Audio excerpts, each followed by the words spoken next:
Bapak, ibu-ibu, saudara-saudara kaum muslimin rahimakumullah. Di dalam kehidupan kita sebagai seorang muslim, minimal 5 kali dalam sehari semalam kita mendengar seruan untuk mendirikan solat yang disebut azan. Ada kalimat menarik di dalam kalimat azan itu, yakni seruan hayya 'alal falah, marilah menuju kepada keberuntungan, marilah meraih kemenangan. Seruan ini adalah kecenderungan dari setiap manusia, apapun warna kulitnya. Artinya, setiap orang dalam hidup selalu ingin meraih dan mencari kemenangan. Kemenangan akan melahirkan kepuasan batin, dan kepuasan batin memberikan kebahagiaan. Sedangkan kekalahan melahirkan penderitaan batin, dan penderitaan batin menjerumuskan seseorang di dalam berbagai bentuk kerugian. Jikalau inilah seruan azan, maka masalahnya ialah apa yang menyebabkan kita meraih kemenangan. Al-Quranul Karim memberikan tuntunan dan ajaran kepada kita bahwa orang-orang yang memperoleh kemenangan itu tidak lain adalah orang-orang yang bertakwa. Hanyalah mereka yang bertakwa kepada Allah Subhanahu wa ta'ala pada akhirnya akan tampil sebagai pemenang. Lalu siapa orang yang bertakwa itu? Dijelaskan dalam awal-awal Al-Baqarah, orang yang bertakwa yang akan meraih kemenangan. Pertama, alladzina yu'minuna bil ghaib, yaitu orang-orang yang beriman kepada yang gaib, percaya bahwa ada alam yang gaib, alam yang abstrak, alam yang tidak bisa dijangkau oleh salah satu daripada panca indera kita. Mereka percaya dan beriman kepada adanya malaikat, beriman kepada adanya iblis dan jin, beriman kepada adanya alam kubur, beriman kepada adanya alam mahsyar, beriman kepada adanya alam akhirat, beriman kepada adanya surga dan neraka. Beriman bukan cuma sekedar beriman dalam ucapan bibir saja, tetapi beriman yang nilai iman itu mampu mewarnai gerak dan gaya hidupnya.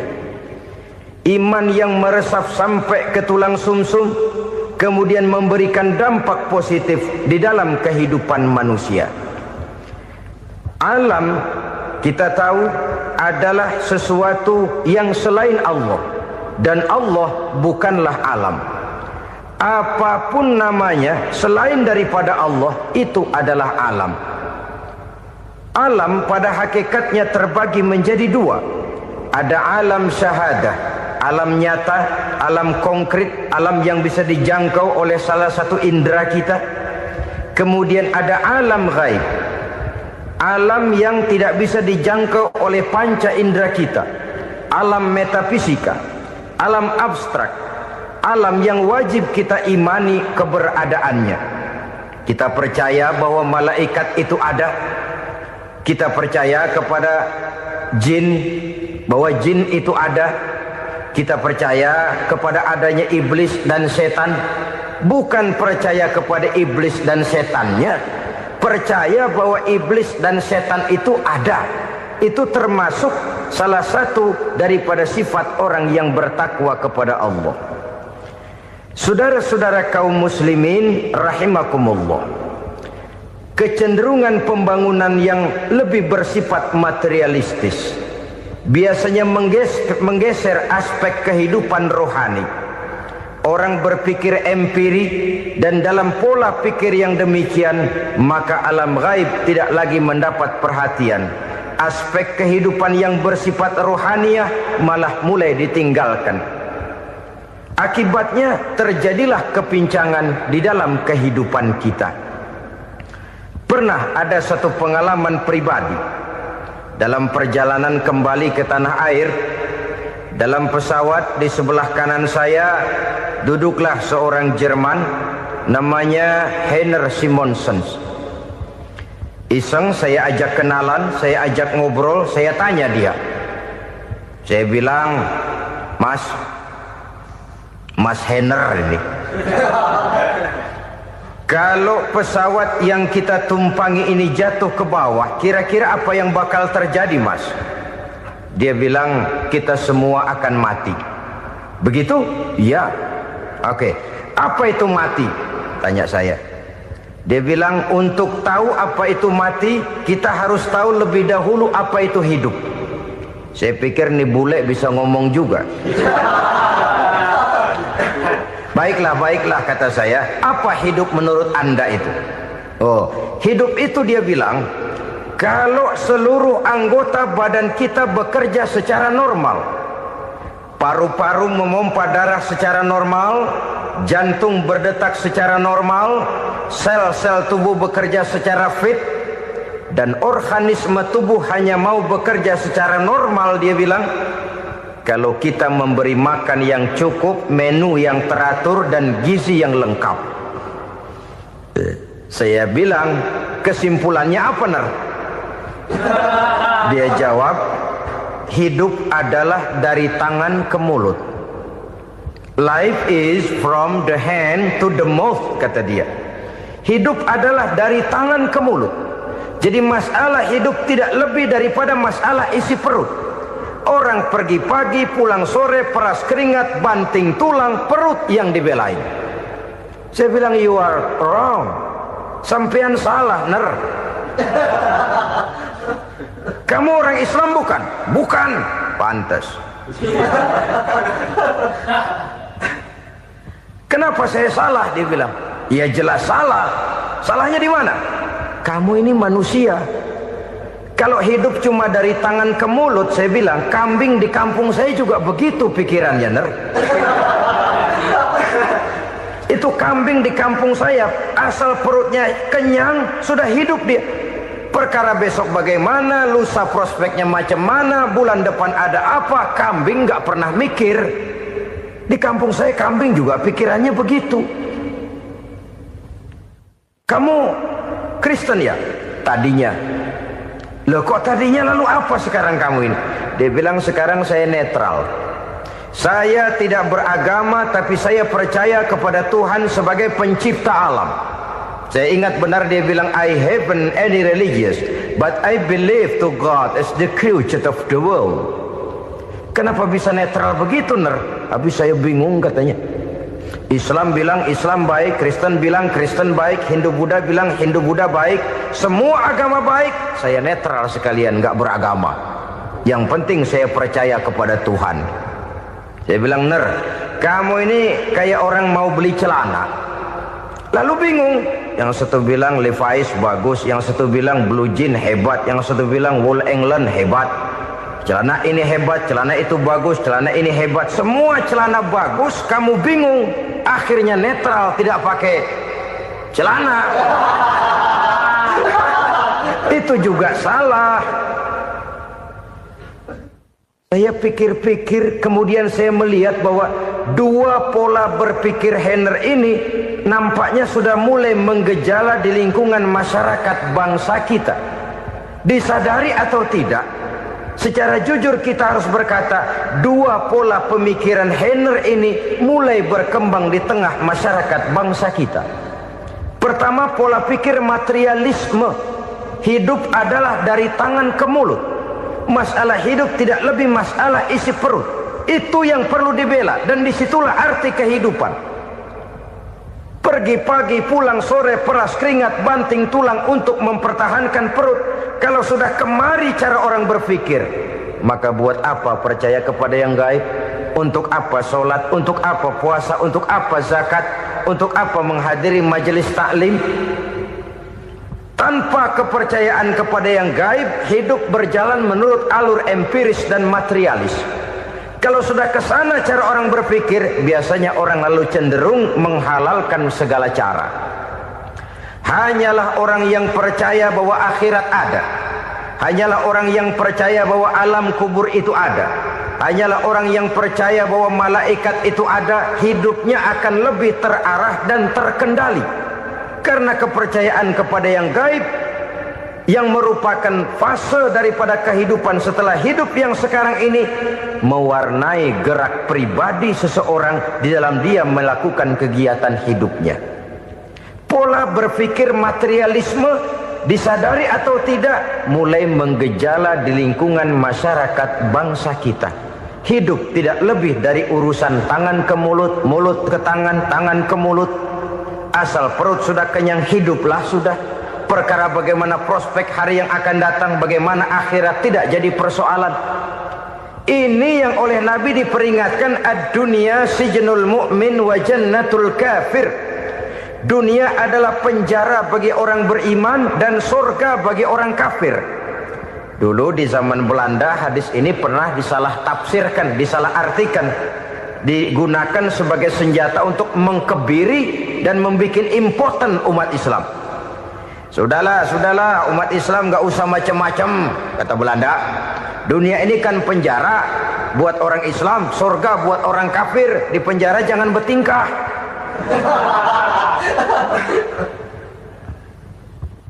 Pengertiannya tidak begitu. Dunia adalah penjara bagi orang mukmin. Artinya dalam kehidupan dunia seorang mukmin tidak bebas memperturutkan hawa nafsunya. Di penjara hawa nafsunya itu. Sebaliknya, surga bagi orang-orang kafir. Buat orang kafir, surgalah dunia ini. Mereka bebas memperturutkan hawa nafsunya. Dilarang tidak terlarang, dicegah pun tidak tercegah. Mereka hidup menurut alur bisikan nafsu mereka sendiri. Kemudian bila ajal datang, maut merenggut nyawa, selesailah surganya sampai di situ. Maka bagi orang-orang yang tidak percaya kepada adanya akhirat, kepada adanya alam gaib, surganya sebatas umurnya. Sekali lagi, surganya sebatas umurnya. Bila umur selesai, ajal pun datang merenggut nyawa, selesailah sudah surganya sampai di situ. Alangkah pendeknya perjalanan orang-orang yang tidak percaya kepada alam gaib ini. Bagi kita mukmin, jikalau kita mampu memenjarakan hawa nafsu, kita bisa bahagia di dunia ini. Dan Islam memang tidak menyuruh kita sengsara di dunia.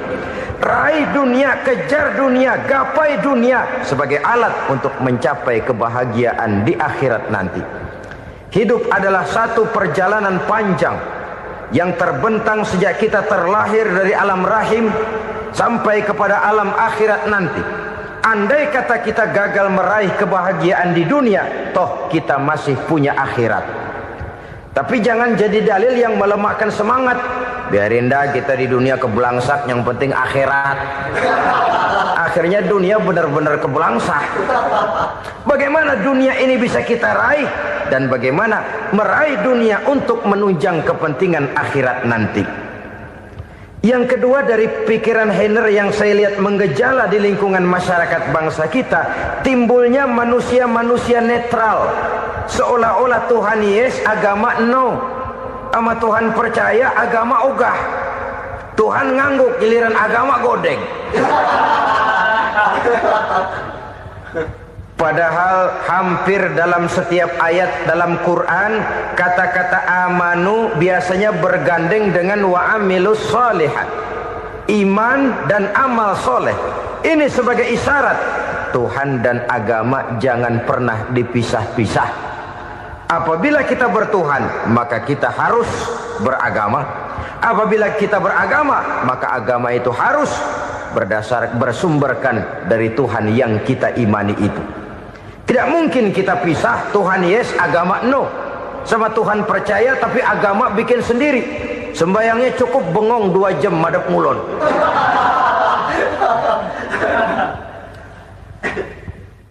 Saudara-saudara kaum muslimin rahimakumullah. Jadi dengan demikian, agama yang kita akui merupakan unsur mutlak di dalam pembangunan sekarang ini, merupakan bagian dari kehidupan yang menuntun kita bahwa di balik alam nyata ini, di balik alam syahadah ini ada alam gaib. Dan mudabbir, murabbi yang mengatur, yang menguasai, yang memelihara, baik dia alam nyata, baik dia alam gaib, tidak lain adalah Allah Subhanahu wa ta'ala. Di sana ada satu super power, satu maha kekuatan yang kita perlu bersandar kepadanya. Sebagai makhluk nyata yang hidup di alam nyata, berbuatlah secara nyata sebagaimana harusnya kita berbuat. Karena Islam jelas bukan agamanya orang pemalas. Islam jelas bukan agamanya orang yang mengajarkan setelah selesai sholat boleh duduk, nggelenggem ayam-ayam, ndelohom, menghitung bintang di langit sambil menunggu keajaiban. Tidak. Islam adalah agama yang mengajarkan apabila sholat sudah selesai kamu kerjakan, bertebaranlah di permukaan bumi, cari karunia Tuhanmu. Jangan hidup berpangku tangan menunggu keajaiban. Karena hidup bukan undian. Jangan berharap untung besar tanpa mau peras keringat. Tapi di sebalik itu toh kita juga harus yakin bahwa di sisi usaha nyata yang kita lakukan ada satu super power, satu maha kekuatan gaib yang menentukan berhasil dan tidaknya usaha kita. Kepercayaan kepada hal semacam inilah yang mendorong kita untuk mempunyai sandaran vertikal, agar jikalau usaha ini berhasil, kita tidak lupa diri dan lupa daratan. Jikalau usaha ini gagal, kita tidak putus asa dan buruk sangka, tidak cupik pandangan dan sempit hati, tapi mampu melihat persoalan dengan kacamata putih sambil husnuzon kepada Allah Subhanahu wa ta'ala. Kita percaya malaikat itu ada. Ada yang namanya Raqib dan Atid, mengawasi gerak hidup kita sampai kepada gerak hati kita. Ini memberikan sugesti agar kita berhati-hati, tidak sejengkal tanah pun kita bisa berlindung dari pengawasan Raqib dan Atid. Ada Munkar Nakir yang akan menyoal kita di alam kubur. Ada malaikat Malik, penjaga neraka. Ada malaikat Ridwan yang menjaga surga. Kita percaya kepada adanya jin, kita percaya kepada adanya setan, iblis. Percaya kepada adanya, bukan mempercayai si setan, si iblis lalu menjadikannya sebagai teman. Tidak. Percaya bahwa mereka itu ada dan merupakan makhluk Allah yang gaib, yang diciptakan Allah Azza wa Jalla. Kepercayaan kepada alam gaib memberikan motivasi terhadap gerak lahir manusia, sehingga dengan motivasi kepercayaan kepada yang gaib, gerak lahir jadi lebih terarah, jadi lebih terpelihara. Pernah seseorang bertanya, "Pak, apakah adanya akhirat bisa dibuktikan secara ilmiah?" Saya bilang tidak bisa, tidak bisa. Kenapa? Karena yang berangkat nggak pernah pulang kembali lagi. Kalau dia pulang kemari bisa kita tanya bagaimana enak di sono. Cuma secara moral saya katakan, lebih beruntung orang yang percaya kepada akhirat daripada yang tidak. Sekarang saudara percaya akhirat ada, lalu saudara baik-baik di dunia, sholat, puasa, zakat, menolong orang lain, menebarkan kebajikan. Saudara mati, andai kata akhirat tidak ada, toh dalam hidup saudara sudah berbuat baik. Paling tidak nama saudara akan dikenang sebagai orang baik. Sebaliknya, saudara percaya, kata saya, bahwa akhirat tidak ada, lalu hidup semau-maunya, tenggelam dalam maksiat dan munkarat, menentang Allah, tidak mau ruku dan sujud. Lalu saudara mati, kemudian akhirat ada, ayo mau apa? Bekal tidak punya. Jadi secara moral lebih beruntung orang yang percaya kepada adanya akhirat daripada yang tidak percaya. Dan itu alam gaib yang tidak bisa dibuktikan secara eksat. Jangankan untuk membuktikan seperti itu, dalam kehidupan sehari-hari saja yang kita rasakan tidak selalu berbentuk toh. Angin, bagaimana sih bentuknya angin? Kita tidak tahu. Merah, buktinya kalau dikerok merah. Yang merah itu kulit, yang kulit kita bukan anginnya. Sakit, rasa sakit itu ada, tapi bagaimana bentuk sakit kita nggak pernah tahu. Kalau kita makan cabai pedas, bagaimana bentuk pedas itu tidak ada, tapi rasa ada. Bentuk pedas hijau, cabenya bukan pedasnya. Tidak semua yang kita rasakan bisa kita gambarkan dalam bentuk yang konkret.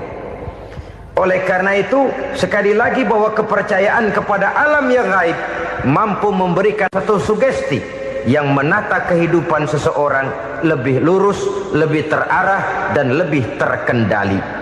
Maka wajar kalau kepercayaan kepada yang gaib mengantarkan seseorang untuk meraih kemenangan. Kenapa? Dia percaya kepada yang gaib, bahwa akhirat ada, bahwa alam kubur ada, bahwa pertanggungan jawab itu ada. Maka dia lalu tidak hidup saenae udele dewe, itu loh. Tidak hidup menurut seleranya sendiri, terarah, teratur. Ini cirinya yang pertama. Orang bertakwa yang akan meraih kemenangan, mereka beriman, mereka percaya kepada yang gaib. Bahkan hal-hal konkret saja selalu berangkat dari yang gaib. Saudara-saudara, para remaja, para pemuda sekarang ini tidak pernah tahu toh siapa yang akan jadi teman hidup saudara. Kita bisa saja ngerancang, mentargetkan, tapi toh akhirnya yang namanya jodoh bukan kekuasaan kita. Rezeki di luar kemampuan kita. Begitu juga ajal. Maut, jodoh, ajal adalah contoh-contoh konkret bahwa pada akhirnya yang gaiblah yang menentukan. Bertahun-tahun ngelancong, emang jodoh seret, nggak jadi.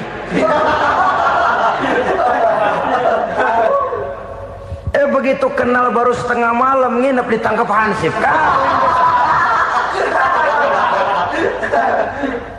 Hal-hal semacam itu kadang-kadang kita berpikir suuzon, gile, perempuannya cakep banget, lakinya rebek amat. Memang begitulah jodohnya. Memang begitulah jodohnya. Saudara hadirin ma'asyiral muslimin yang saya hormati, jadi hal-hal yang konkret saja kita yakini sepenuhnya ditentukan oleh satu superpower yang gaib itu tadi. Dari sanalah segala ketentuan itu berangkat dan kesanalah segalanya akan kembali.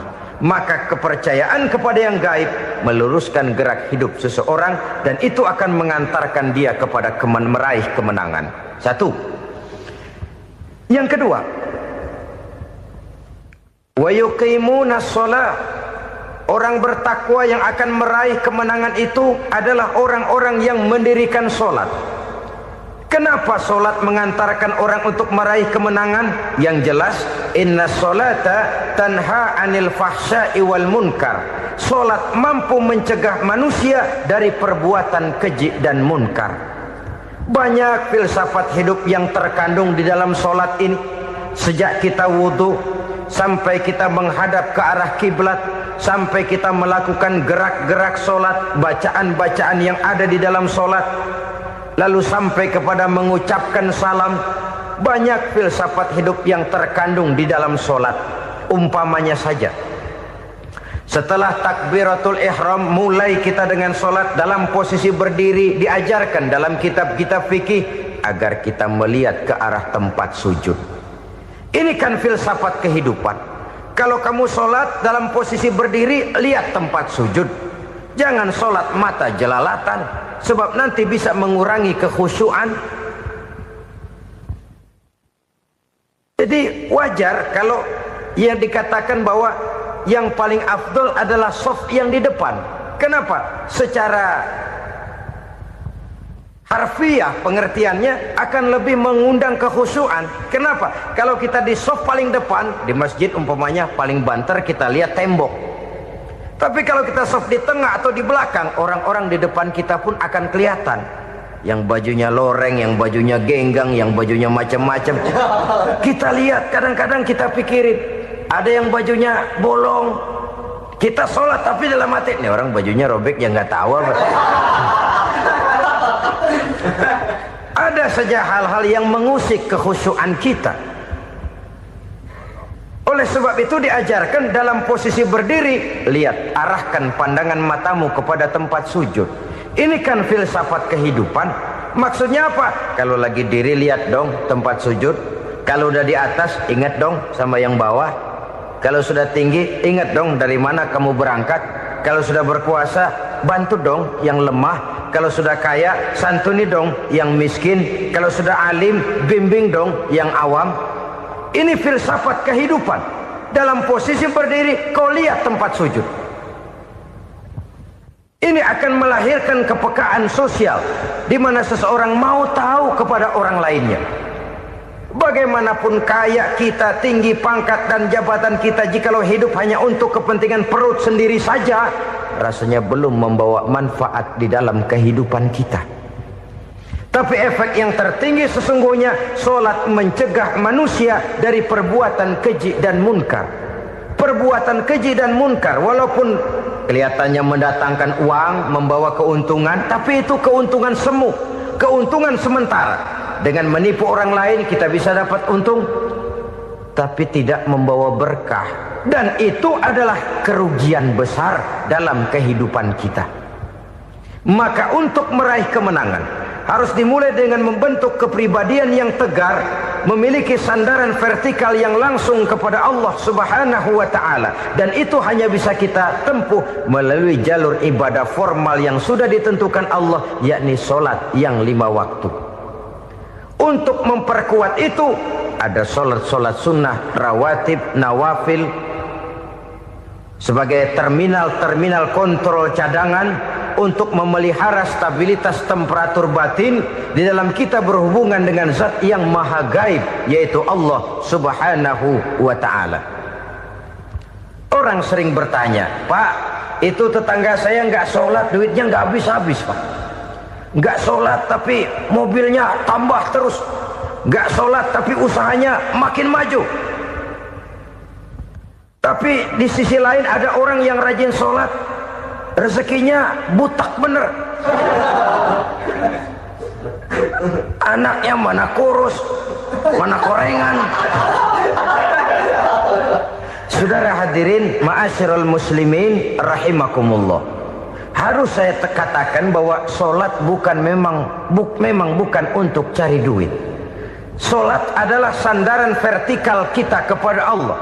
Sedangkan soal rezeki itu berkaitan dengan sifat Allah maha pengasih dan maha penyayang. Allah maha pengasih, siapapun dikasih kalau mau usaha. Allah maha penyayang, tidak semua orang disayang oleh Allah Azza wa Jalla. Dan belum tentu banyak harta itu merupakan nikmat. Mungkin juga istidraj. Artinya istidraj itu dikasih tapi diambulin, kalau bahasa Betawinya itu.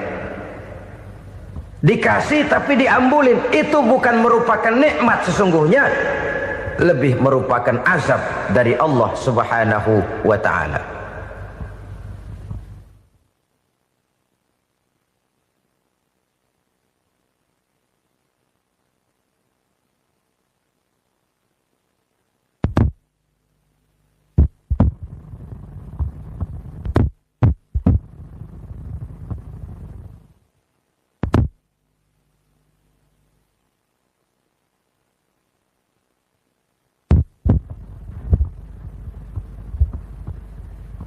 Agama mempunyai sistem solat, dan kita umat Islam telah dituntun oleh Allah Subhanahu wa ta'ala yang wajibnya 5 kali dalam sehari semalam mendirikan solat, dan itu tentu berada dalam jangkauan kemampuan manusia.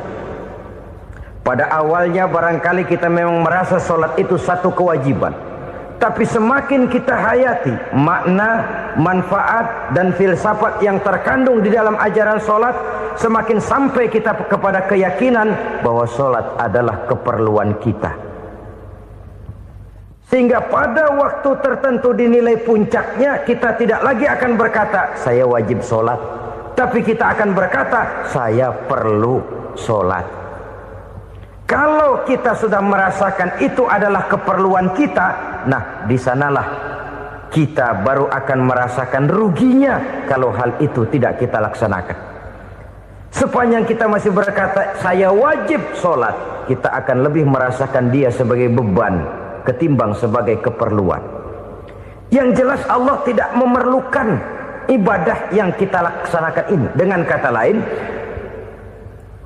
andai kata satu dunia penuh ini orang tidak ada yang sholat satu pun, Allah tidak akan turun dari jabatan Tuhan. Jangan lalu berpikir kalau kita ngambek se-RW kagak sembahyang Tuhan tekor kali ini ya. Tentu tidak. Itu perlunya kita, bukan perlunya Allah. Dan pada induknya kita akan berkata, saya perlu agama. Kalau secara induk kita sudah memerlukan agama, maka konsep-konsep yang ada di dalam ajaran agama itu pun adalah juga merupakan keperluan kita. Baik dia bernama sholat, baik dia bernama puasa, baik dia bernama zakat, baik dia bernama haji, seluruhnya adalah keperluan kita. Dan sesuatu yang kita perlukan apabila tidak kita laksanakan akan melahirkan kerugian di dalam kehidupan. Jangan heran kalau kita membaca riwayat perjalanan hidup para salafus soleh, orang-orang soleh. Ada yang tahajud sampai 100 rakaat, ada yang sholat malam kakinya sampai bengkak. Kita sekalinya bengkak biri-biri. Ada yang sholat membaca surah dalam Al-Quran sampai khotam Quran. Kok mau? Mereka sudah merasakan itu keperluan. Itu saja soalnya. Satu saat pun jikalau kita merasa bahwa itu keperluan saya, kita pun akan melaksanakan seperti itu. Keperluan saya dalam kehidupan. Inilah yang kedua. Yang ketiga, orang bertakwa yang akan meraih kemenangan itu, wa mimma razaqnahum yunfikun. Mereka membelanjakan sebagian daripada rezeki yang diberikan Allah kepada mereka. Mereka infakkan di jalan Allah. Ada satu dialog menarik. Satu hari seorang anak muda bertemu dengan seorang kakek-kakek yang sudah dikenalnya baik. Bertanyalah anak muda ini, "Kek, umur kakek berapa tahun?" 15 tahun, kata si kakek. "Anak kakek berapa orang?" 1. "Harta kakek berapa banyak?" 15 juta. Si anak muda ini bengong. Lalu protes, "Kok kakek bohongin saya?" "Kenapa?" "Saya tahu umur kakek 70 tahun. Kenapa ngaku 15? Saya tahu anak kakek 5. Kenapa bilang 1? Saya tahu kakek miliuner, miliaran uang kakek. Kenapa ngaku cuma 15 juta? Begini, kata si kakek tadi. Benar, umur saya 70 tahun. Tapi dari umur yang 70 tahun itu baru 15 tahun terakhir ini saya merasakan ibadah kepada Allah. Meninggalkan maksiat, jauh dari segala macam munkarat. Maka yang 15 tahun inilah yang benar-benar saya rasakan sebagai umur saya. Benar anak saya 5, tapi yang 4 susah diatur. Cuman 1 rasanya nih yang bakal jadi si buah hati belahan jantung pelanjut cerita penerus sejarah. Cuma 1 ini yang saya harapkan, yang akan jadi anak soleh, yang akan membuat saya menerima pensiunan pahala. Kalau yang 4 apek dah, nggak ada harapan. Yang 1 nyekek botol mulu. Oh begitu, iya. Lalu kenapa kakek bilang harta kakek cuma 15 juta padahal saya tahu kakek uangnya miliaran, depositonya banyak? Ya karena 15 juta itulah yang saya ingat yang pernah saya belanjakan di jalan Allah. Saya merasa itulah harta saya yang sebenarnya. Yang miliaran yang saya simpan di bank kelak kalau saya satu saat saya mati akan jadi rebutan di antara anak-anak saya. Iya kalau anak saya soleh kayak yang 1 ini. Kalau yang 4 tadi udah tulen dia bakal berantem dah berebut tuh.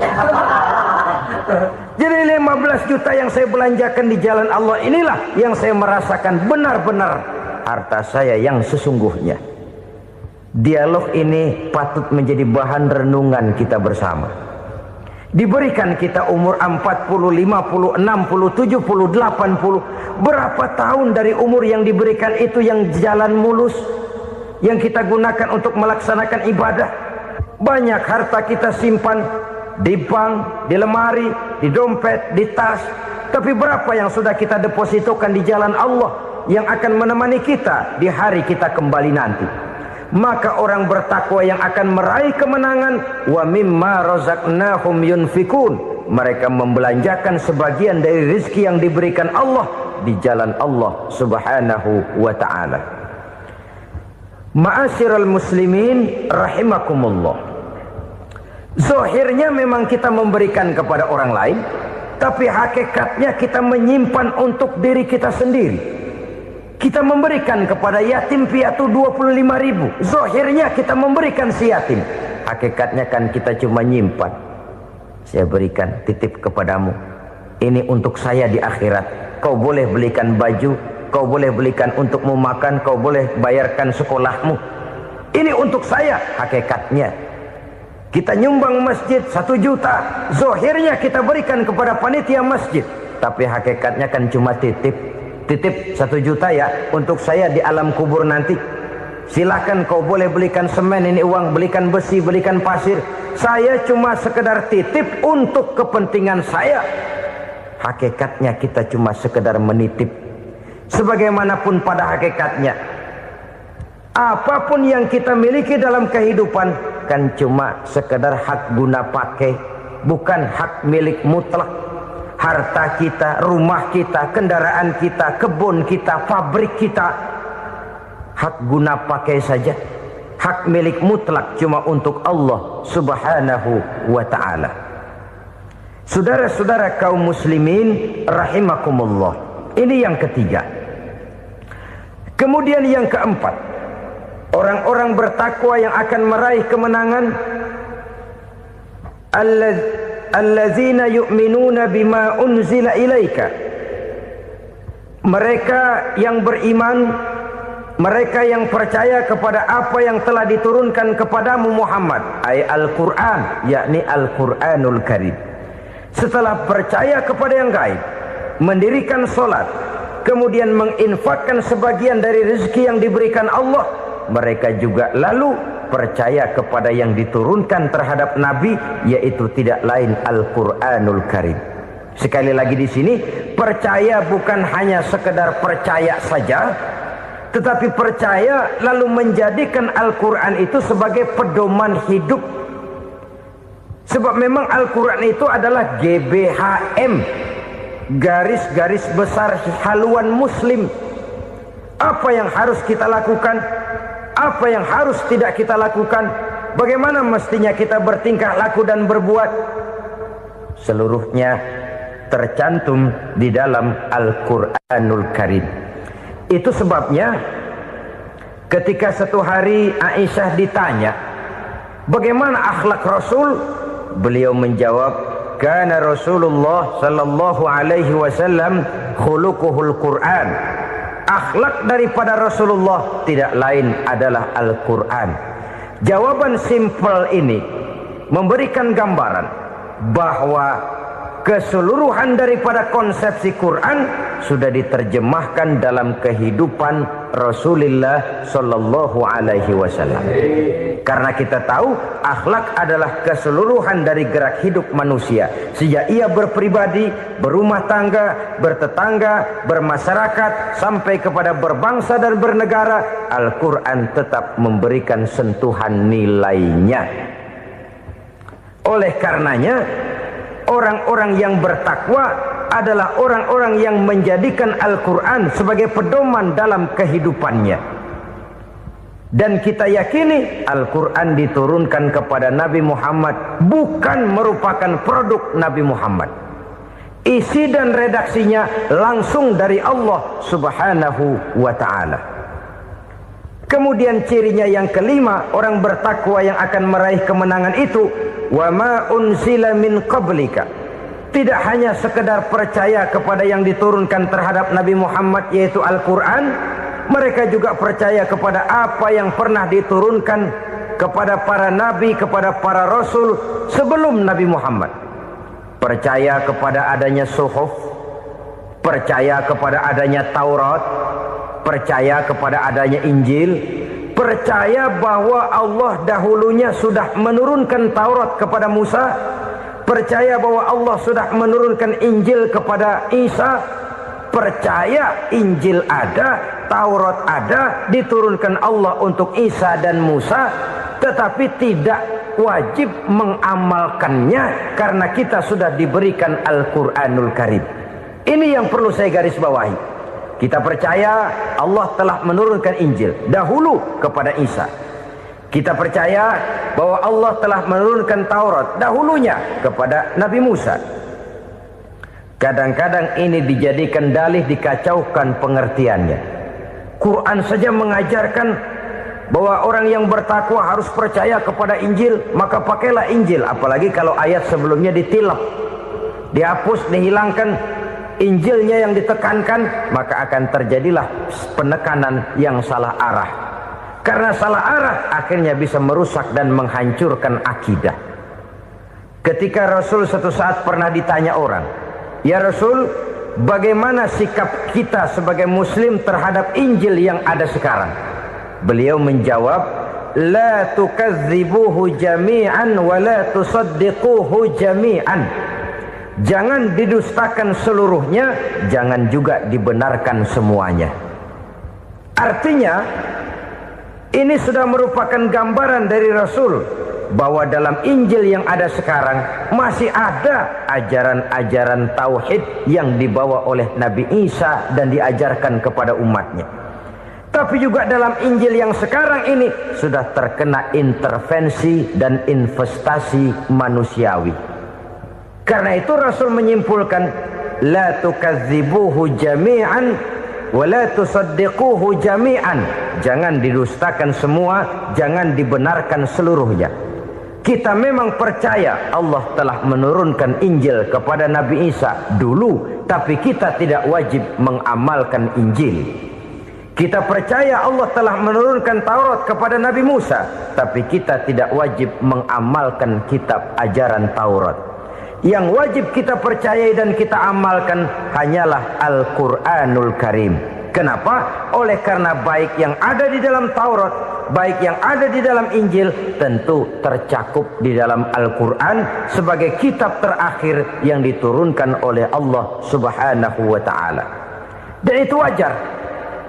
Kalau seorang pejabat mau mengeluarkan satu keputusan baru, tentu dia harus meninjau keputusan-keputusan lama.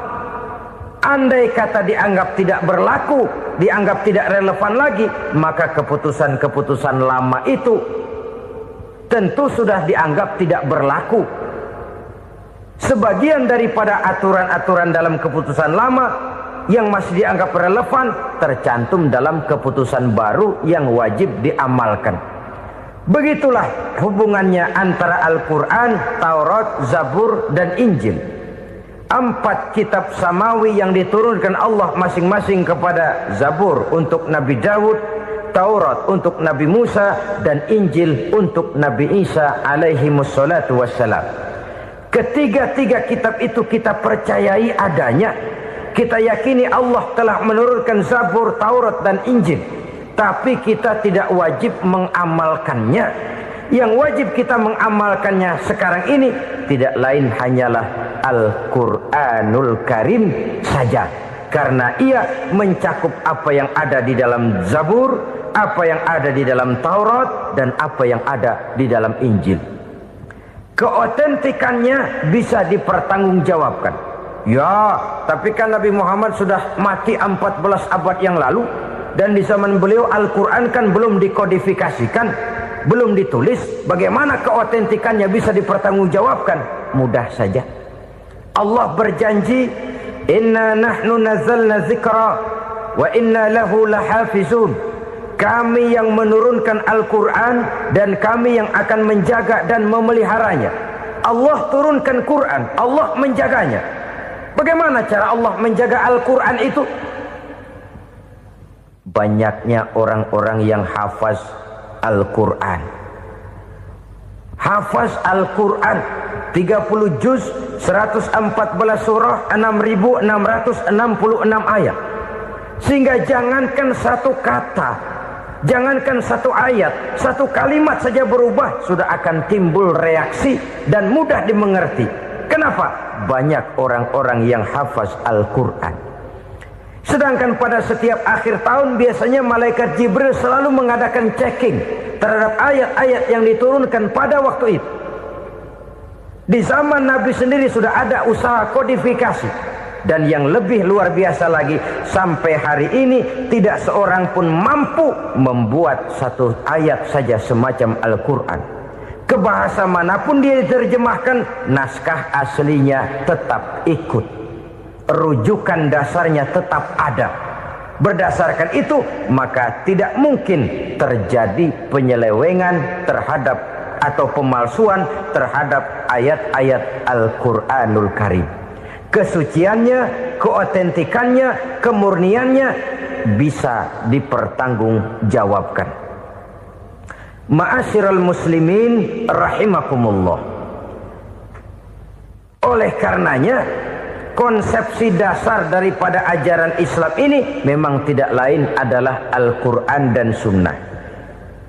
Isi daripada agama Islam yang merupakan iman, Islam dan ihsan, konsepsi dasarnya tidak lain adalah Al-Quran dan Sunnah Rasulullah Sallallahu Alaihi Wasallam. Maka yang kita perlukan sekarang ini adalah terjemahan Al-Quran di dalam kehidupan kita.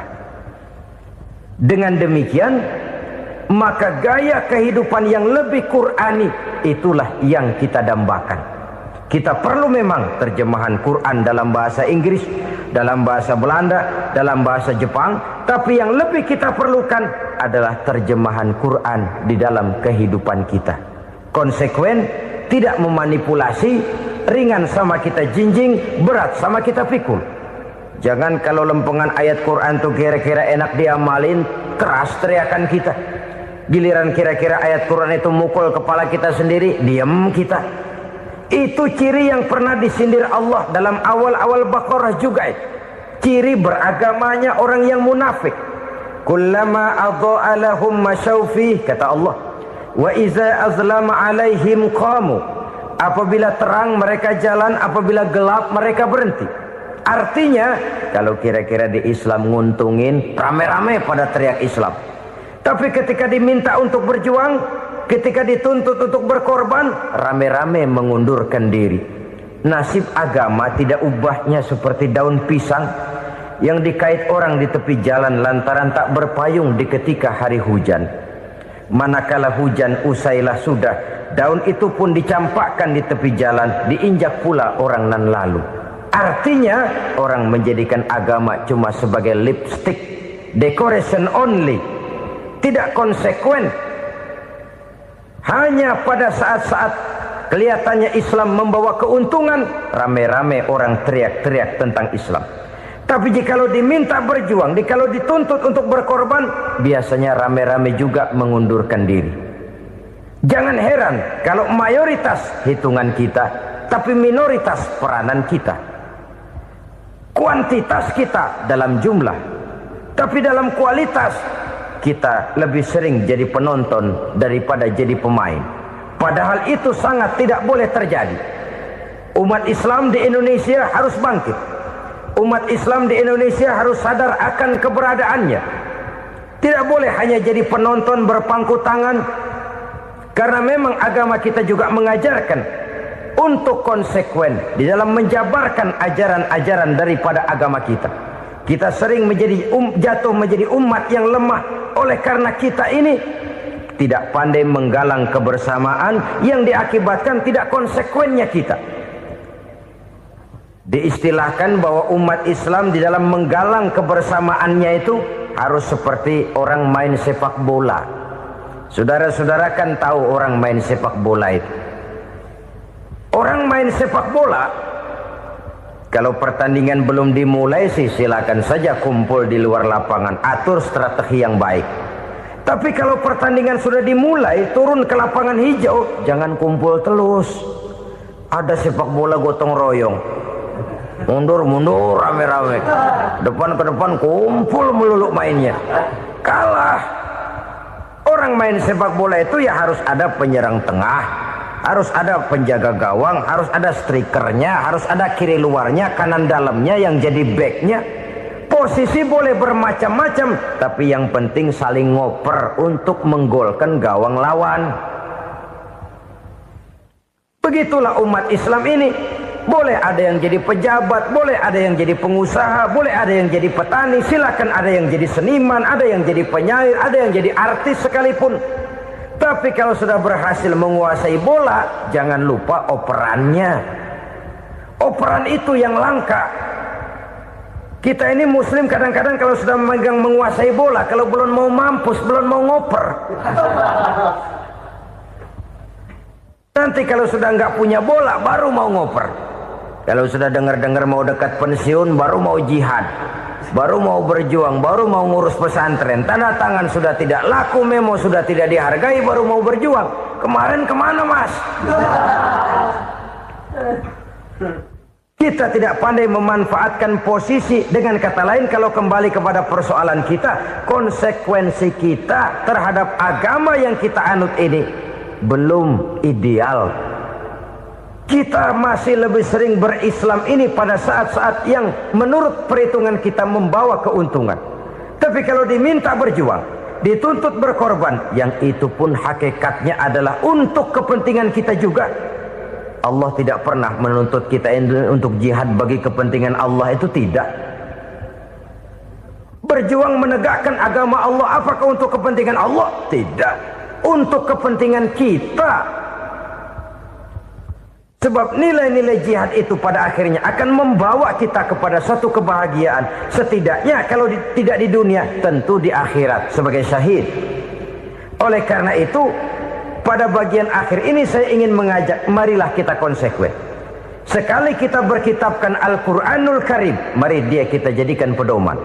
Jangan cuma kita jadikan sebagai penghias dinding, pelengkap rumah, bahwa di rumah kita ada Al-Quran, tapi yang baca kecoa. Habis pada bolong tuh Quran. Yang penting kan punya Quran.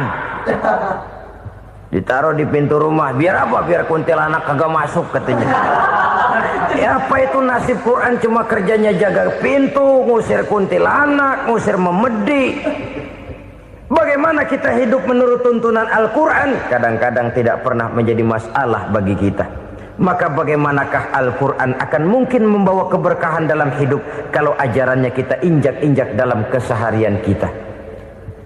Mewujudkan gaya hidup yang lebih Qurani, itulah yang akan kita rintis di dalam kehidupan kita. Bertahap, step by step, menurut kemampuan yang ada pada kita. Jika jalan ini tidak bisa kita selesaikan, percayalah akan ada generasi penerus yang akan melanjutkan usaha dan cita-cita mulia itu. Jadi percaya kepada Taurat, percaya kepada Injil, sekadar percaya Allah dahulunya sudah menurunkan itu. Tapi kita tidak wajib mengamalkannya. Kenapa? Generasi Injil masa berlakunya sudah kedaluarsa. Taurat masa berlakunya sudah kedaluarsa. Injil pernah berlaku untuk orang Nasrani di zaman Nabi Isa. Taurat pernah berlaku untuk orang Yahudi di zaman Nabi Musa. Setelah generasinya berlalu, datang Rasul penutup yang membawa Al-Quranul Karim. Maka Al-Quran itulah yang berlaku menjadi pedoman sampai hari akhir nanti. Jangan jauh dari Al-Quran, karena apabila ini kita lakukan, maka kita akan kembali kepada satu gaya hidup yang jauh dari tuntunan agama, dan itu artinya kita akan semakin jauh untuk meraih kemenangan. Saudara-saudara kaum muslimin rahimakumullah, yang keenam, yang terakhir, orang-orang bertakwa yang akan meraih kemenangan itu wabil akhirati hum yuqinun. Mereka percaya, mereka yakin seyakin-yakinnya akan adanya hari akhir, di mana seseorang akan mempertanggungjawabkan seluruh perbuatannya di dalam hidup ini. Dan tidak ada satu perbuatan yang bagaimana kecilnya sekalipun yang tersembunyi dalam pandangan manusia yang tidak akan dibukakan persoalannya di mahkamah Qadi Rabbul Jalil di akhirat nanti. Itulah sebabnya maka percaya kepada akhirat disebut secara khusus. Padahal di awal tadi sudah dijelaskan yu'minuna bil ghaib, percaya kepada alam gaib, dan alam gaib ini termasuk akhirat. Kenapa pada bagian akhir disebut lagi akhirat? Karena ternyata bahwa kepercayaan kepada adanya akhirat merupakan induk dari kepercayaan terhadap adanya malaikat, setan, jin dan lain sebagainya, dan akan lebih memberikan sugesti dalam kehidupan manusia untuk meluruskan gerak hidupnya. Jikalau satu saat tergerak hati akan berbuat kejahatan, ingin mencuri, sadarlah, awas ada akhirat. Sebab kalau kita cuma teriak awas ada polisi, itu cuma tertunda sementara. Begitu polisi meleng, embat. Kalau kita ingin berbuat jahat cuma berteriak awas ada hansip, cuma sementara kehansip itu ada. Tapi kalau ceritanya awas ada akhirat, mau menyeleweng awas ada akhirat, mau berjudi awas ada akhirat, mau mencuri awas ada akhirat. Keyakinan yang akan meluruskan gerak hidup manusia sehingga gerak itu jadi lebih terarah dan terkontrol, tidak merugikan baik diri sendiri, lebih-lebih orang lain. Ternyata bahwa kepercayaan kepadanya adanya hari akhirat sanggup menjadi sumber daya kontrol dari kehidupan manusia, sehingga ia tidak terjebak dalam perbuatan maksiat dan munkarat. Saudara-saudara kaum muslimin, inilah saja yang kita bicarakan pada pertemuan kali ini. Semoga Allah subhanahu wa ta'ala memberikan kekuatan zahir dan batin kepada kita untuk dapat meraih kemenangan dengan beriman kepada yang gaib, mendirikan solat, membelanjakan sebagian dari rezeki yang diberikan Allah, percaya kepada Al-Quran, beriman kepada kitab-kitab yang diturunkan sebelum Al-Quran, lalu meyakini adanya hari akhirat. 7 macam perkara yang merusak akidah dan keimanan, merusak amal perbuatan yang sudah kita kerjakan, merusak sendi-sendi kehidupan sosial, pendek kata merusak segala hal di dalam kehidupan kita. Jauhilah olehmu 7 macam perkara yang merusak. Yang pertama, asyirku billah, menyekutukan Allah subhanahu wa ta'ala. Agama dimulai dari keyakinan, maka kehancuran agama selalu dimulai dari kehancuran keyakinan, iman atau akidah yang dimiliki oleh seseorang. Dan untuk menghancurkan nilai-nilai iman yang kita miliki ini, orang rasanya tidak akan menghantam kita dengan peluru kendali. Orang tidak akan mengirimkan nuklir ke sini. Orang tidak juga akan mengirimkan satuan militernya ke sini. Untuk menghancurkan nilai-nilai iman, dibanjiri kita dengan paham-paham yang merusak dan mendangkalkan akidah. Baik ia bernama materialisme, baik ia bernama sekularisme, baik ia bernama banjirnya maksiat dan munkarat, baik ia bernama banjirnya peradaban dan kebudayaan yang menghancurkan moral daripada anak-anak kita, sedikit demi sedikit melenturkan dan melunturkan nilai-nilai keimanan kita, untuk kemudian pada waktunya nilai iman itu akan bertukar dan berganti menjadi nilai syirik kepada Allah subhanahu wa ta'ala. Atau pada sisi lain, menjadikan yang selain Allah sebagai tujuan akhir daripada kehidupan kita. Sedangkan kita sama-sama maklum bahwa di dalam pandangan agama Islam, dosa yang tidak berampun, dosa yang terbesar, termasuk dalam kategori bapak moyangnya dosa, tidak lain adalah syirik, yakni menyekutukan Allah subhanahu wa ta'ala. Pola penghancuran iman ini memang berstrategi. Ditawarkan kita kepada paham materialisme, paham kebendaan, di mana otak menempati urutan sebagai ranking pertama, Tuhan jatuh pada urutan kedua. Lalu menyusul kepada paham sekularisme, Allah dipisahkan dari seluruh kegiatan hidup ini, untuk pada gilirannya menjadikan yang selain Allah sebagai tujuan akhir daripada seluruh kegiatan hidup kita.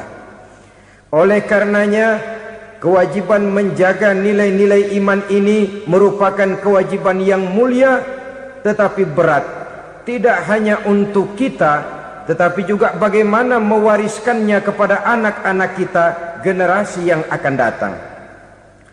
Orang-orang tua bijaksana yang diceritakan di dalam Al-Quran, kalau sudah berpikir tentang anak-anaknya, pertanyaan yang paling mereka risaukan ialah, ma ta'buduna min ba'di. Anakku, kalau pada satu saat aku, ayahmu sudah tidak ada lagi di dunia ini, meninggalkan kamu semua, ma ta'buduna min ba'di, apa yang akan kamu sembah nak? Jikalau sekarang ayahmu masih mau ke masjid, masih mau melakukan rukuk dan sujud, masih beribadah menyembah Allah Subhanahu wa ta'ala, kalau orang tuamu sudah tidak ada, ma ta'buduna min ba'di, masihkah engkau mau datang ke masjid? Masihkah engkau mau rukuk dan sujud? Masihkah engkau mau menyembah Allah Subhanahu wa ta'ala? Pertanyaan ini yang dipikirkan oleh Nabi Yakub kepada putra-putranya. Pertanyaan ini yang diteruskan oleh Nabi Ibrahim kepada anak-anaknya. Pertanyaan ini yang diwariskan oleh generasi ulama salafus saleh kepada para generasi berikutnya. Bagaimana kita generasi sekarang? Kita orang-orang tua sekarang bukan berfikir ma ta'buduna min ba'di, malah yang kita fikirkan ma ta'kuluna min ba'di. Kalau bapak tidak ada nanti kamu makan apa nak? Perkara kamu nyembah apa, urusan nomor 18. Yang penting kamu nanti hidup bisa makan nak. Maka kita sibuk mewariskan harta kepada anak-anak kita. Kita sibuk mewariskan kebun dan tanah kepada anak-anak kita. Kita sibuk mewariskan pabrik kepada anak-anak kita, sementara kita lupa mewariskan intan yang paling mahal, mewariskan mutiara yang paling berharga, yaitu nilai iman kepada Allah Subhanahu wa ta'ala. Alangkah baiknya apabila warisan harta, warisan tanah dan kebun, warisan rumah dan pabrik didasari lebih dahulu dengan mewariskan nilai iman kepada Allah Subhanahu wa ta'ala. Sebagai orang-orang tua, kita boleh bersedih kalau anak kita tidak mengerti komputer. Kita boleh bersedih kalau anak kita tidak mengerti matematika.